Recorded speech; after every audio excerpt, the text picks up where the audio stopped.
Mis hermanos, retomamos hoy el libro de Génesis. Así que tuvimos una pausa de la serie para tomar la serie de Adviento, pero hoy regresamos a Génesis y hoy veremos la gracia de Dios en la vida de pecadores. La gracia de Dios en la vida de pecadores. Así que le acompaño a que vayan a Génesis capítulo 25. Génesis capítulo 25. Tocaremos los versículos 19 al 34, que leeremos solamente del 19 al 21. Génesis 25, 19 al 21. La palabra del Señor dice así: Estas son las generaciones de Isaac, hijo de Abraham. Abraham engendró a Isaac. Tenía Isaac 40 años cuando tomó por mujer a Rebeca, hija de Betuel, arameo, de Padán Aram, hermana de Labán, arameo. Y oró Isaac al Señor en favor de su mujer, porque ella era estéril. Y lo escuchó el Señor, y Rebeca su mujer concibió. Padre, ayúdanos a entender tu palabra. Ayúdanos a ver en tu palabra esas enseñanzas que tú quieres dar a nuestra vida, en nuestro corazón. Abre nuestro entendimiento para poder ver a Cristo a través de tu palabra. Te lo suplicamos en el nombre de Jesús. Amén y amén. Mis hermanos, una de las cosas que hemos visto, no sé si usted recuerda, bueno, este es el capítulo 25 de Génesis, sí que tuvimos mucho tiempo en los primeros 25 capítulos. Pero si algo nos dice el libro de Génesis, nos enseña, dentro de muchas otras cosas, es la realidad de la vida.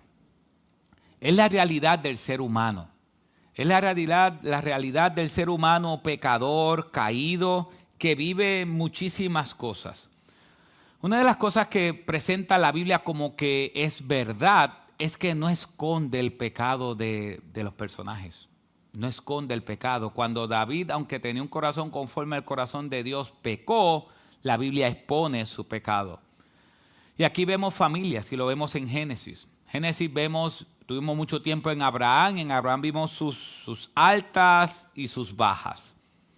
Y hay veces que nosotros pensamos en Abraham, que es un hombre de fe, Abraham, Isaac y Jacob, que son los patriarcas. Dice Hebreos capítulo 11 que son héroes de la fe o son hermanos que vivieron por medio de la fe, pero también la Biblia nos presenta su humanidad, nos presentan que eran como cada uno de nosotros, nos presenta sus pecados, nos presenta cómo trabajaron con sus pecados. Y ya la historia de Abraham terminó, ahora viene la historia de su hijo Isaac.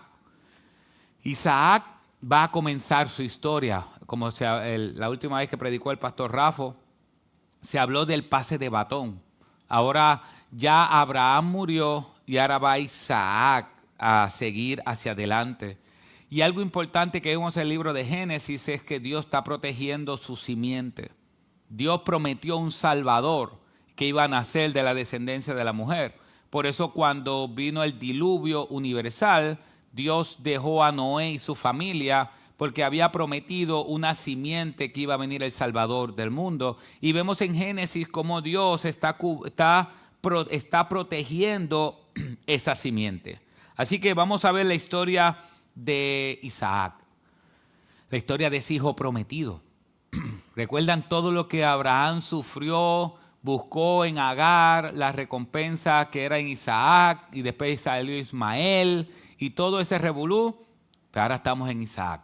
Y veamos la historia. Lo primero que nosotros vamos a ver la historia, después vamos a ver varias aplicaciones. Lo primero que vemos en la historia es el problema de la descendencia. El problema de la descendencia. Dios había prometido descendencia. Dios dijo que iba a nacer de la simiente de Abraham una descendencia. Pero esa descendencia no era en Ismael. ¿Era en quién? En Isaac. Pero aquí Génesis nos presenta un problema. Acompáñenme a Génesis 25:12. Miren el problema que estaba pasando, que quizás podemos pasarlo por alto. Miren el problema que estaba pasando. Saldrá también en las pantallas. Dice, Génesis 25:12 dice: Estas son las generaciones de Ismael, hijo de Abraham, el que Agar la egipcia, sierva de Sara, le dio a luz a Abraham. Y estos son los nombres de los hijos de Ismael: nombrados por el orden de su nacimiento. El primogénito de Ismael, Nabaiot, después Cedar, después Adbeel, después Mibsam, después Misma, después Duma, Masa, Adar, Tema, Getur, Nafis y Sedema. Si vemos, 12 hijos. 12 hijos tuvo Ismael. ¿Y qué nos dice de Isaac? ¿Cuántos hijos tenía Isaac hasta este momento? Ninguno. No sé si vieron el problema de la descendencia. Dios había prometido una simiente ¿en quién? En Isaac. Y que después de Isaac iba a venir una simiente. Y de esa simiente saldría el Cristo. Pero Génesis no está diciendo, hay un problema. Ismael, que no es el hijo de la promesa, tiene 12 hijos. 12. E Isaac, que es el hijo de la promesa, si vemos el versículo 19 y 20, dice, estas son las generaciones de Isaac, hijo de Abraham. Abraham engendró a Isaac. Y tenía Isaac, ¿cuántos años?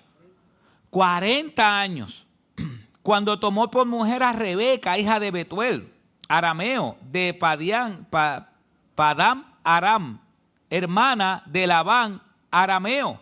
Así que Isaac tenía 40 años, se casó con Rebeca, y dice el versículo 21, y oró Isaac al Señor en favor de su mujer, porque ella era ¿qué? Estéril. Y lo escuchó el Señor, y Rebeca, su mujer, concibió. Si nosotros vemos, es un retrato más o menos de lo que pasó con Abraham. Abraham se casó con Sara. ¿Y Sara era qué? Estéril. Pero Dios había prometido una descendencia.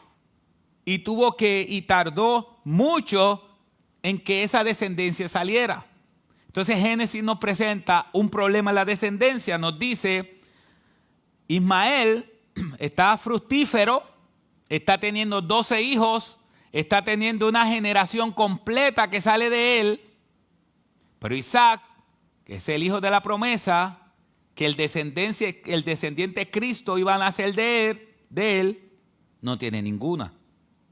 Y mire lo que dice el versículo 26. Y después salió su hermano, después salió su hermano con su mano asida al talón de Saúl, y lo llamaron Jacob. Isaac tenía ¿cuántos años? 60 años cuando ella los dio a luz.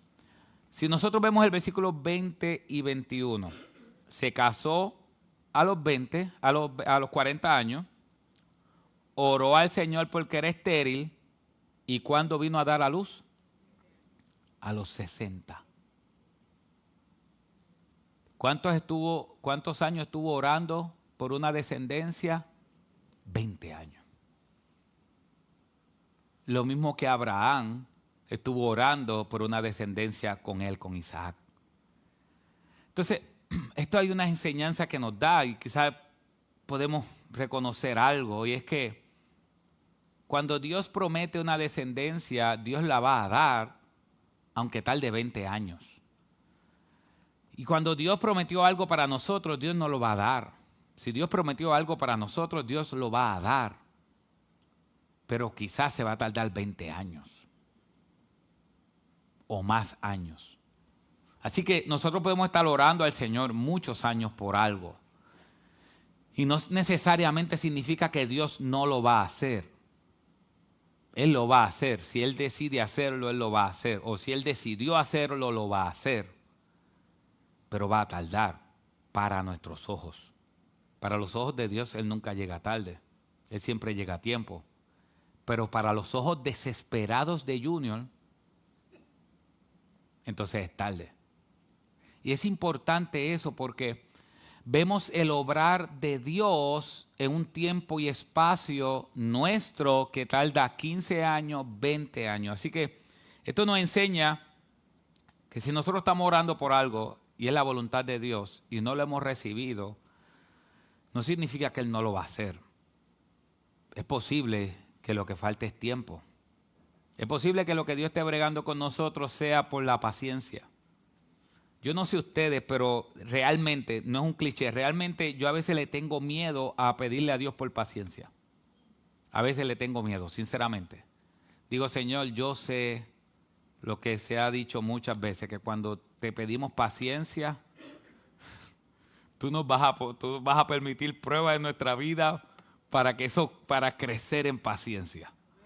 Así que me da miedo pedírtela. Me da miedo pedírtela. No sé si usted también es igual que yo, pero me da miedo pedir paciencia porque sé lo que posiblemente Dios va a utilizar para eso. Así que vemos, número uno, el problema de la descendencia. Y también este texto nos presenta las dos simientes en un mismo vientre. Y es importante las dos simientes que salen de un mismo vientre, porque esas dos simientes las vemos también con Caín y Abel, que después Seth sustituyó a Abel. Vemos dos descendencias. ¿Recuerdan aquella exposición que vimos que la descendencia de Caín era todos aquellos que no creen en Dios y la descendencia de Seth era todos aquellos que creen en Dios? Pues aquí vemos dos simientes. Y los versículos 22 nos expresa eso. Dos simientes en un mismo vientre. Versículo 22 dice: y los hijos luchaban dentro de ella, y ella dijo: si esto es así, ¿para qué vivo yo? Y fue a consultar al Señor. El versículo 22 nos dice que el embarazo de ella no fue un embarazo fácil. El embarazo de Rebeca no fue un embarazo fácil. Yo no puedo hablar mucho de eso, porque nunca he estado embarazado y nunca estaré embarazado. Pero hermanas que están aquí, que han estado embarazadas, saben lo que lo más seguro Rebeca estaba experimentando. Rebeca tenía 2 muchachos en el vientre. Y la situación entre ellos, dice, y los hijos luchaban dentro de ella. Así que desde el vientre ellos estaban, ¿qué? Peleando, estaban luchando entre ellos. Desde el vientre. Y ella estaba, como diría un puertorriqueño, harta. Dijo: Señor, mira, ¿para qué yo estoy embarazada? ¿Para qué vivo yo si no aguanto estos 2 muchachos peleando dentro de mí? No sé cuántos están aquí que han tenido gemelos, pero con uno me imagino que los dolores son fuertes. Con 2 me imagino que es mucho más fuerte. Y dice que fue a consultar al Señor. Ella fue a hablar con Dios. Él dice: Señor, yo necesito ayuda. Y el Señor, versículo 23 le dice, y el Señor le dijo: 2 naciones hay en tu seno. Hay 2 naciones. ¿Ven cómo Dios ve a esos 2 muchachos? No los ve como 2 niños. Lo ve como 2 naciones.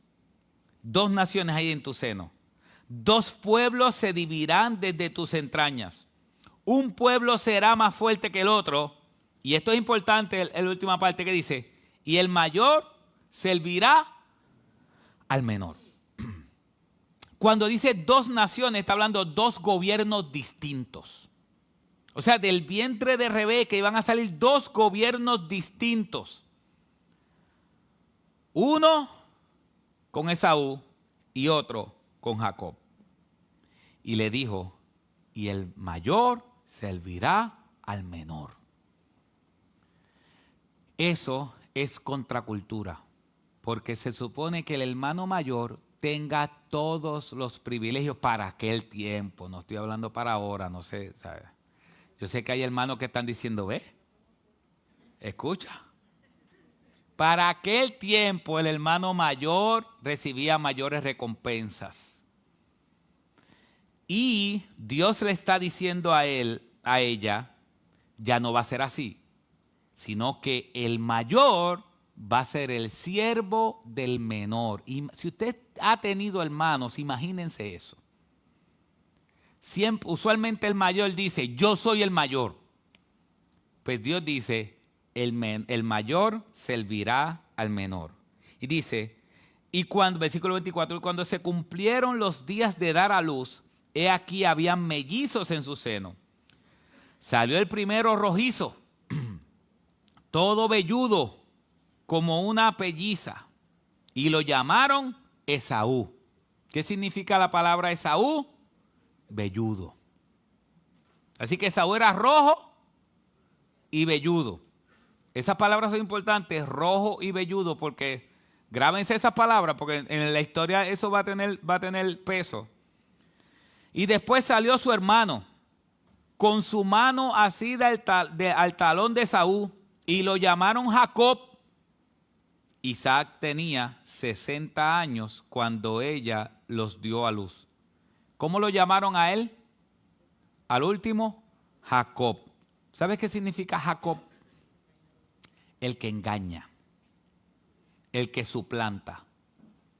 Imagínate ese nombre, Jacob. Cuando ahora uno le pone Jacob a un hijo, uno dice, wow, se llama Jacob, un nombre bíblico. Gracias a Dios que después Dios le cambia el nombre a ¿cómo? A Israel. Porque andar con el nombre, ¡hey, suplantador! Está fuerte. Pero así lo llamaron. Así que lo llamaron conforme a lo que pasó cuando ella está dando a luz. Así que a uno, rojo y velludo, a otro, el que suplanta o engaña. Y ahora el texto nos pasa a hablar de su vida familiar. Su vida familiar. Yo no sé, hay veces que si usted analiza su familia y parece un caos, hay veces que uno dice, wow, pero yo realmente estoy en una familia cristiana. Y hay veces que como pasan las cosas dentro de la familia, discusiones, peleas, uno a veces tiende a decir, realmente yo no sé si soy cristiano, yo no sé si tengo una familia cristiana con todas las peleas que hay. Gracias a Dios por la Biblia. Así que veamos la vida familiar de los patriarcas. Ya vimos la vida familiar de Abraham. Ahora vamos a ver la vida familiar de otro patriarca que es Isaac. Miremos su vida familiar. Primero, cuando tuvo los hijos eran totalmente distintos. Versículo 27. Los niños crecieron y Esaú llegó a ser diestro cazador, hombre del campo. Pero Jacob era hombre pacífico que habitaba en tiendas. Si usted tiene más de un hijo, usted sabe que muchos de ellos son diferentes. Uno, lo que le gusta, uno hay que llamarlo porque la calle lo llama. Siempre está en la calle metido. Y el otro hay que sacarlo del cuarto a patá. Porque usted fácilmente se puede ir de la casa y no se da cuenta que él se quedó. Yo conozco familias así. ¿Es así o no es así? Sí. Usualmente son diferentes. Entonces, en el caso de Jacob y Esaú son distintos. En el caso de Jacob, Jacob era más de la casa, pacífico, habitaba en tienda, cocinaba. Y en el caso de Esaú, siempre estaba en la calle, cazador, hombre de campo. Así que yo me imagino que uno siempre estaba apestoso. Esaú siempre estaba apestoso. Y Jacob siempre estaba oliendo bien. Así que los dos eran totalmente diferentes. Ahora, veamos el carácter de los padres. Veamos cómo era el carácter de los padres. Versículo 28. A ver si usted se da cuenta de algo. Aplicando lo que vamos a estudiar los miércoles, o seguimos estudiando los miércoles. Bueno, está marcado ahí. Miren el carácter de Isaac y de Rebeca. Y amaba Isaac a Esaú, al de campo, al cazador, porque le gustaba lo que cazaba. Pero Rebeca amaba a Jacob. ¿Qué usted ve ahí? Favoritismo, ¿verdad? Uno amaba más a uno que al otro. Pero vamos a ver el amor. Fíjate, no nos describe la razón por la cual Rebeca amaba a Jacob. Pero sí nos describe la razón por la cual Jacob amaba a Esaú, no la cual Rebeca amaba a Jacob, pero sí nos describe por qué Isaac amaba a Esaú. ¿Por qué Isaac amaba a Esaú? Porque le gustaba lo que cazaba. Estamos hablando del patriarca. Estamos hablando del hijo de la promesa. Tenía un favoritismo con uno, con Esaú. Pero ¿cuál era la razón? porque le gustaba lo que le casaba. Así que el amor era un amor egoísta. Tenía uno que no salía del cuarto, por llamarlo de alguna manera, y tenía uno que le traía comida. Pues ¿a quién amaba más él? Al que le traía comida. Entonces, vemos cómo esa palabra amar significa cuidar, lealtad, afecto. Así que Isaac amaba a Esaú por conveniencia, pero Rebeca amaba a Jacob. Imagínense las discusiones de ellos como padres. Imagínense esas discusiones de ellos como padres. Mis hermanos, nosotros como padres no podemos tener favoritismo. Aunque hay algunos hijos que necesitan más atención que otros. Que unos hijos necesiten más atención que otros no significa que el papá ama más a uno que al otro. Y eso es importante. Porque hay veces que los hijos dicen, papi, tú amas más a aquel. No, hay veces que hay hijos que necesitan más atención que otros. No significa que uno ama más a uno que al otro. Pero sí, viviendo esa experiencia, hay veces que los padres pueden llegar a amar más a uno que al otro. Y eso no es correcto hacerlo. Así que esto afecta el carácter de los hijos. El carácter de los hijos, miremos el carácter de los hijos, versículo 29. Y un día, cuando Jacob había preparado un potaje es un guiso de vianda, Esaú vino del campo agotado. Y Esaú dijo a Jacob, te ruego que me des a comer un poco de ese guisado rojo, pues estoy agotado. Por eso lo llamaron Edom. ¿Cómo era el guisado? Rojo. ¿Y cómo era Esaú? Rojo. ¿Y lo llamaron cómo? Al final, Edom. ¿Y Edom significa? Rojo. Por eso esas palabras son importantes. Así que Jacob, Esaú está en el campo agotado y cuando llega Jacob está preparando o preparó un guiso. Y Esaú dijo a Jacob, o sea que Jacob planificó todo. Este va a venir cansado, va a venir con hambre y yo voy a tener comida preparada. Pero cuando él me pida la comida, ahí yo lo voy a coger. Gente, se parece a muchas veces lo que nosotros hacemos, ¿verdad? Y Esaú dijo a Jacob, te ruego que me des a comer un poco de ese guisado rojo, pues estoy agotado. Por eso lo llamaron Edom. Y versículo 31 dice, pero Jacob le dijo, véndeme primero tu primogenitura. Primogenitura, véndeme toda la bendición que tú vas a tener como primogénito. Véndeme toda la bendición. Y Esaú dijo, he aquí, estoy a punto de morir. ¿De qué me sirve pues la primogenitura? Y Jacob dijo, júramelo primero. Imagínense eso. Es como si Esaú dijeron, está bien, cógelo. Y Jacob dijo, no, yo no confío en eso, júramelo. Imagínense la duda que había entre ellos. No, júramelo. Y Jacob dijo, júramelo primero. Y él se lo juró y vendió su primogenitura a Jacob. Entonces Jacob dio a Esaú pan y guisado de lentejas. Y él comió y bebió y se levantó y se fue. Y mira lo que dice al final del versículo 34. Y así menospreció Esaú la primogenitura. Hay un autor que explica qué significa eso, la primogenitura. ¿Qué vendió Esaú? ¿Qué menospreció Esaú? El autor dice esto. El autor dice, Esaú, a cambio de este plato de comida, tú me das lo siguiente. De los bienes de mi padre, cuando él muera, yo me quedaré con una porción que es el doble que la tuya. Al morir papá, yo seré el sacerdote y profeta de la familia. Por lo tanto, el líder espiritual con privilegios únicos delante de Dios. Dios ha prometido hacer de la descendencia de Abraham, nuestro abuelo, una nación grande.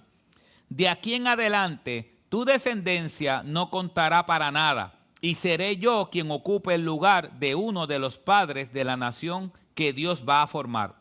Además, Dios prometió darle al mundo un Mesías, y en lugar de que seas tú uno de sus progenitores, seré yo. Nuestros hijos y nietos, cuando oren al Señor, dirán, Dios de Abraham, de Isaac y de Jacob. Y no dirán, Dios de Abraham, Isaac y Esaú. ¿Sabes cuál es el problema que hay en todo esto? Uno de los problemas es que Dios le había dicho a Rebeca que el mayor iba a servir al menor. Ya Dios había decidido que Isaac y que Jacob iba a ser uno de los patriarcas. Ya Dios había decidido que Jacob iba a ser bendecido. Ya Dios había decidido todas las bendiciones, todo lo que Jacob sobornó a Esaú para coger las cosas para él, ya Dios se lo había ofrecido todo. Todo iba a ser de él. ¿De dónde iba a nacer el Mesías? De Jacob. ¿Quién iba a tener todas las bendiciones? Jacob. ¿Quién iba a estar dentro de los patriarcas? Abraham, Isaac y ¿quién? Y Jacob. Todo, todo era para Jacob. Pero él no pudo esperar a que Dios le diera todo. Él tuvo que hacerlo a su manera. Él tuvo que hacerlo engañando y tuvo que hacerlo de muchas maneras. ¿Y sabes qué? Muchas veces nosotros tenemos que aprender de eso. Cuando nosotros tenemos que engañar para conseguir algo, eso no es de Dios. Eso no es de Dios. Cuando nosotros tenemos que decir medias verdades, cuando nosotros tenemos que decir mentira para poder obtener algo, eso no es de Dios. No hay por qué hacerlo. Dios prometió que nos iba a dar todo lo que necesitamos. Yo recuerdo hace años atrás, cuando yo fui al departamento de la familia a pedir el plan médico. Usted sabe lo que duele el plan médico pagarlo. ¿Cuántos dicen amén? Pagar el plan médico mensual, 500 y pico, 600 y pico, y cuidado. Pues yo estoy allí en el departamento de la familia y hay una señora que me dice, lo que te falta es poco para caer en las tablas. ¿No tienes una pastilla que tú uses regularmente, que sea recetada? Digo, no tengo. Pero nada. Vamos a apuntarla. Porque lo que te quedan son $10 al mes y caes en la tabla. Y yo le dije, no, pero es que no tengo. Yo no uso pastillas, gracias a Dios no uso pastillas. Ahora no, porque para aquel tiempo no usaba, ahora usted usa las todas. Pues ya han pasado los años. Pero para aquel tiempo, no tenía. Y dice, pero vamos a apuntar una. Y yo hermano, tengo que confesar que temblaron las manos y las piernas. Temblaron porque yo había buscado cuánto uno paga de plan médico. Y yo dije, me fastidié. Pero no puedo mentir, no tengo pastillas de recurrentes así, no tengo. Y ella seguía, eso era Satanás hablándome, ella seguía. No, pero dale. Como Cristo en el desierto y Satanás 3 veces. No, pero dale, consíguete algo. Y yo decía, ay Señor, aparte de mí Satanás que me eres tropiezo. No, yo decía, no tengo. Al final, no. Tuve que pagar el plan médico. Porque hay veces que uno quiere conseguir lo que Dios tiene para uno quiere conseguirlo engañando. No, eso es falta de fe. Yo sé que a veces nos va a temblar las piernas, pero si Dios prometió estar con nosotros, Dios prometió ser fiel a nosotros. La Biblia dice que no habrá justo desamparado ni su simiente que mendigue pan. Y eso lo dice David. David dice, he sido joven y ahora soy viejo y no he visto justo desamparado ni simiente que mendigue pan. Jacob, lo que Dios tenía para Jacob, Jacob quiso tenerlo por sus propios medios y suplantarlo. Y al final no debemos ser así como Jacob. Así que, ¿cómo se aplica este texto? ¿Cómo se aplica este texto? Bueno, gracias a Dios que nosotros no tenemos que buscar nosotros cómo aplicarlo. El Nuevo Testamento aplica este texto de dos maneras. Primero, se aplica este texto con la elección. La elección. Jacob era malo. ¿Qué usted cree? Conforme a la historia, Jacob fue malo. Engañando a su hermano. Sí. Su hermano fue malo, vendiendo la primogenitura y sin importarle la primogenitura. Tan difícil. Esaú fue malo. ¿Actuó mal? Sí. ¿Los dos actuaron mal? Sí. ¿Los dos fueron pecadores? Sí. Pero Dios había elegido a uno y al otro no. Y los dos son malos. Mira lo que dice de la Nueva Traducción Viviente, Romanos 9. Romanos 9 va a citar este evento para demostrarnos que Dios es el que escoge.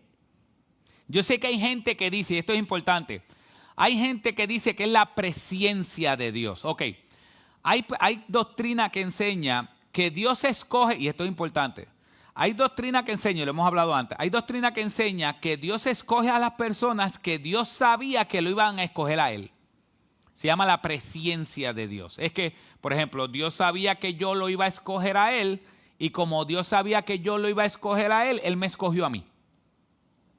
Pero Dios no escogió al otro porque Dios sabía que el otro no lo iba a escoger. Eso es totalmente equivocado. Eso es totalmente equivocado. Dios escoge conforme a su voluntad y conforme a su amor. Mire lo que dice Romanos 9. Dice, de la Nueva Traducción Viviente, Romanos 9:7 dice, ser descendiente de Abraham no les hace verdaderos hijos de Abraham. Pues la Escritura dice, Isaac es el hijo mediante el cual procederán tus descendientes, aunque Abraham también tuvo otros hijos. Eso significa que no todos los descendientes naturales de Abraham son necesariamente hijos de Dios.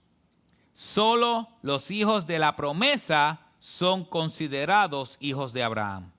Pues Dios había prometido, volveré dentro de un año y Sara tendrá un hijo.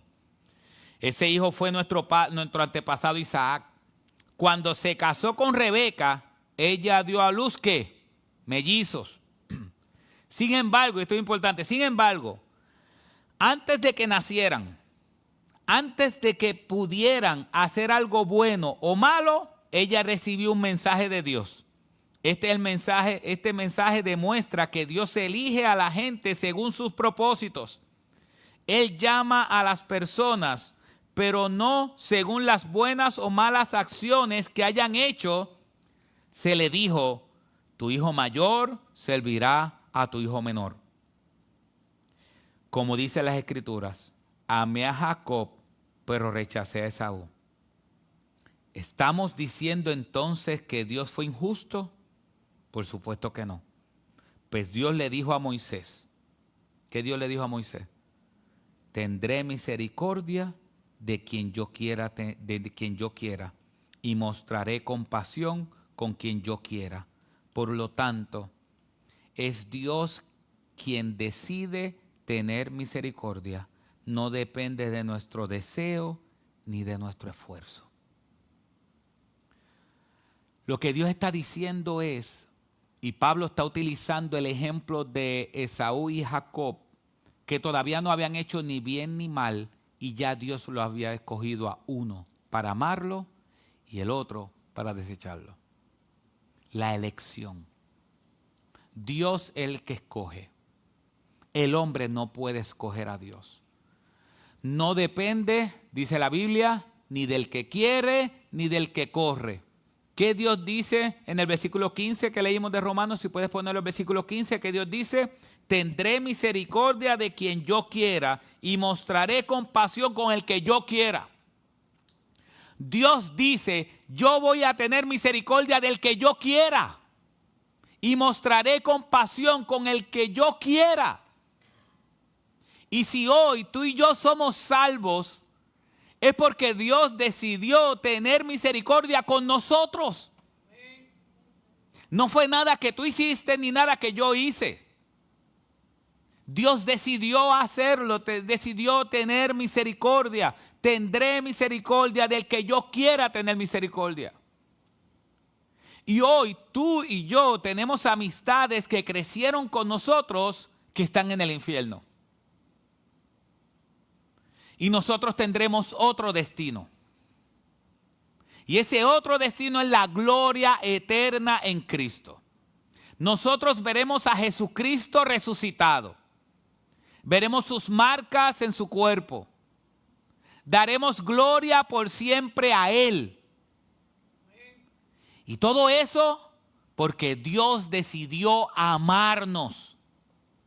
No por el comportamiento que nosotros teníamos. Dios decidió amarnos. Decidió derramar su gracia. Decidió escogernos.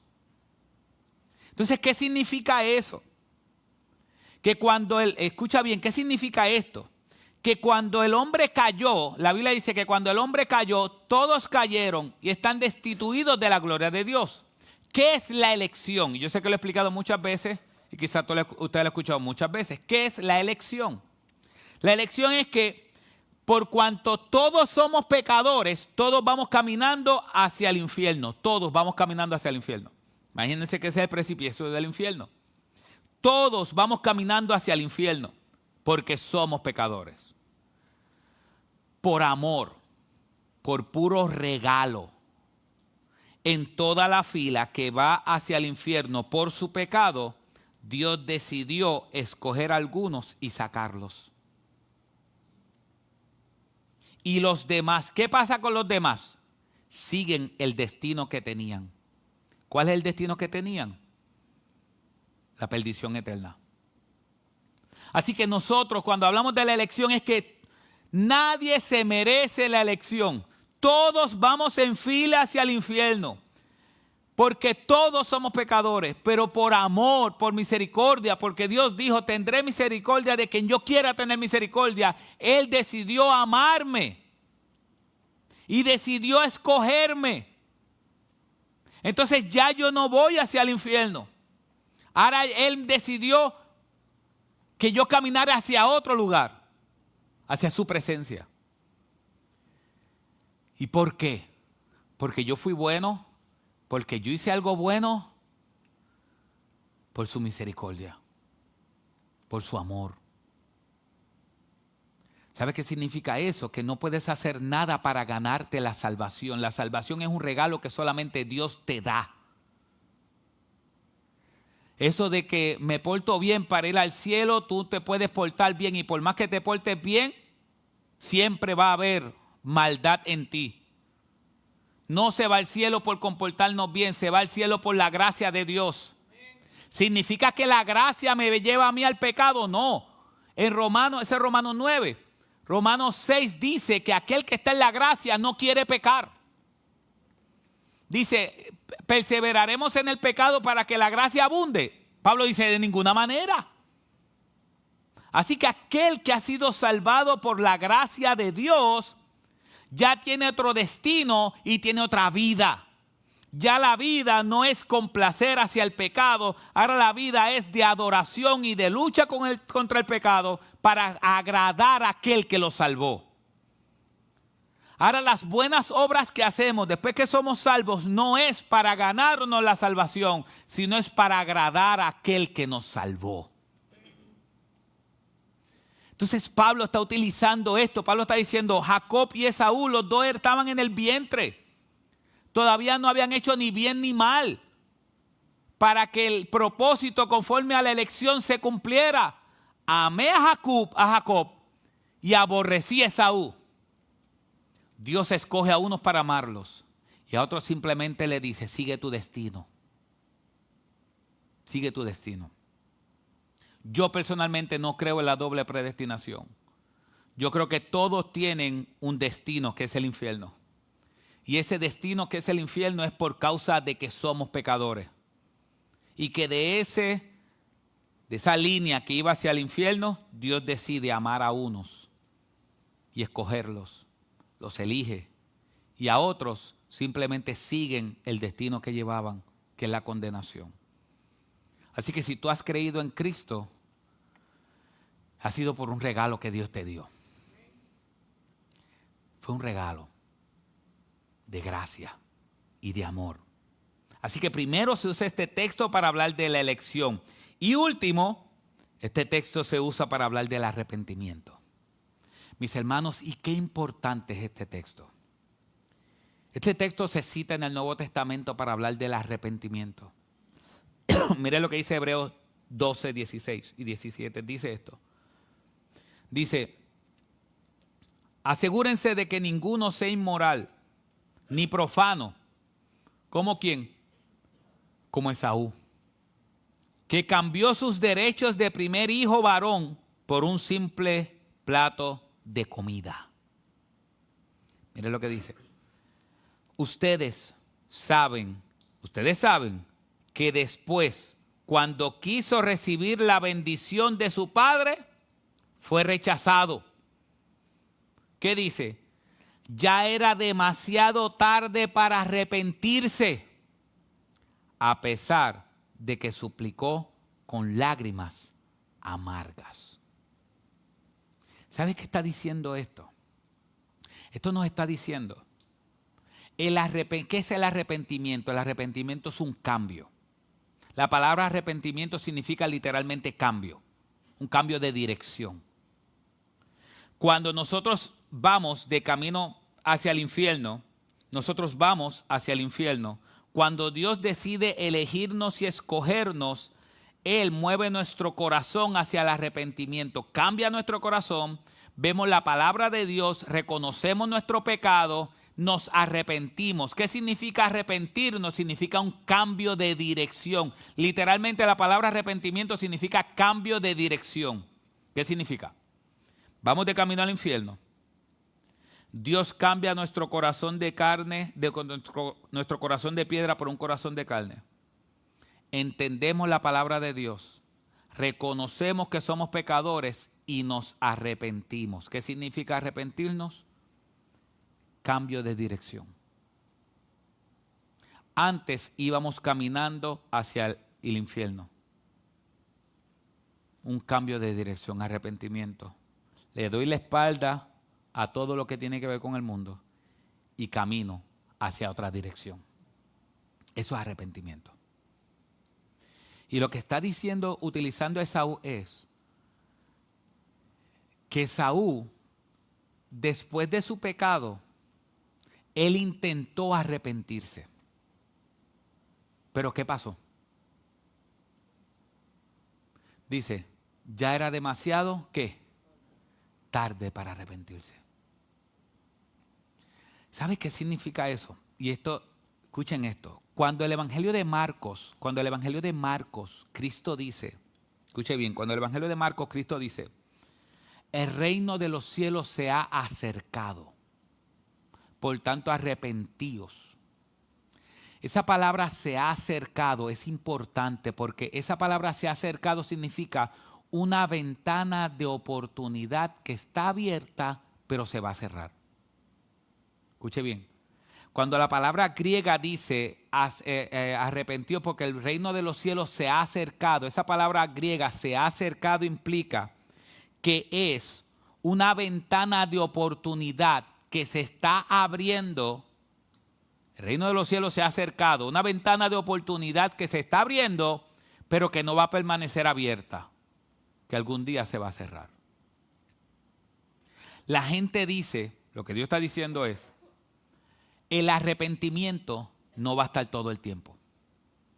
Solamente un periodo de tiempo. Y hay gente que dice, eso de las cosas espirituales yo las cojo para después. Cuando yo esté mayor, yo pienso en las cosas espirituales. Mientras yo esté tranquilo y joven, yo no tengo por qué arrepentirme. ¿Sabes qué pasa? Que hoy tú estás teniendo la oportunidad de arrepentirte. Hoy tú estás teniendo la oportunidad de pedirle perdón a Cristo. Hoy tú estás teniendo la oportunidad, si tú no eres creyente, hoy tú estás teniendo la oportunidad de pedirle perdón a Dios por todos los pecados que has cometido contra Él. Hoy tú tienes la oportunidad. Pero va a llegar el momento en que esa oportunidad de arrepentirte no va a estar. Y por más que la busques, no la vas a encontrar. Entonces, ¿cuándo debes arrepentirte? ¿Mañana? No. ¿Cuándo? Hoy. Hoy debes arrepentirte si no eres creyente. Porque la oportunidad de arrepentirte no dura para siempre. ¿Y qué es arrepentimiento? Cambiar. Tú sabes que necesitas cambiar. Tú sabes que la manera en cómo estás viviendo no le agrada a Dios. Hoy Dios te está invitando a arrepentirte de tus pecados. Y si no eres creyente, Dios te está invitando a arrepentirte de tus pecados y a venir a Él. Y Él va a cambiar tu alma y tu vida para siempre. Por pura gracia. Si hoy tú te arrepientes de tus pecados, no es porque tú eres bueno, es porque Dios te escogió. Porque al final, Él es el que escoge.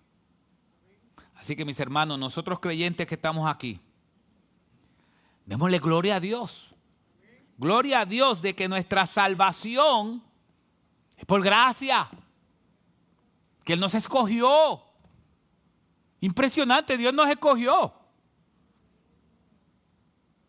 Hicimos todo lo malo para que no nos escogiera. Pero por pura gracia nos escogió. Y nuestro destino es distinto.